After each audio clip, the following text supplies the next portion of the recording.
السلام علیکم ناظرین، ڈرامہ سیریل آفت اس کے آنے والے ایپیسوڈ میں آپ کو دکھایا جائے گا کہ مہر النساء وہاج سے کہتی ہے کہ وہاج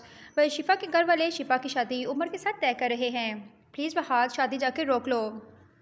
وہاج غصے سے شفا کے گھر جاتا ہے تو جا کر کہتا ہے کہ شفا میری ہے اور میں کسی کے ساتھ شادی نہیں ہونے دوں گا۔ اپنے 2 دن میں دیکھیں شفا کا کیا حال کر دیا ہے، ایسے لگتا ہے صدیوں کی بیمار ہو۔ تو شفا کا باپ کہتا ہے کہ تمہاری ہمت کیسے ہوئی میرے گھر میں داخل ہو کر میرے ہی مہمانوں سے بدتمیزی کرنے کی۔ تو وہاج کہتا ہے کہ عمر اچھا لڑکا نہیں ہے، میں اچھی طرح جانتا ہوں کہ عمر سب کچھ کسی اور کے کہنے پر کر رہا ہے، لیکن شفا کا باپ اس کی ایک بھی نہیں سنتا اور اسے کہتا ہے کہ اگر تم یہاں سے نہیں گئے تو میں تمہیں دھکے دے کر یہاں سے باہر نکلوا دوں گا۔ تو وہاج کہتا ہے کہ مجھے کوئی پرواہ نہیں،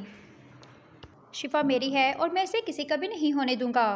شفا کہتی ہے کہ وہاج میں کیا کروں، مجھے تم ہی بتاؤ، اگر میں تمہاری محبت کو دیکھوں تو بابا کی عزت نہیں رہتی، اور اگر بابا کی عزت کو دیکھوں تو محبت کو ٹھکرانا پڑتا ہے، مجھے کچھ سمجھ نہیں آ رہا میں کیا کروں۔ عمر کے ماں باپ یہ کھڑے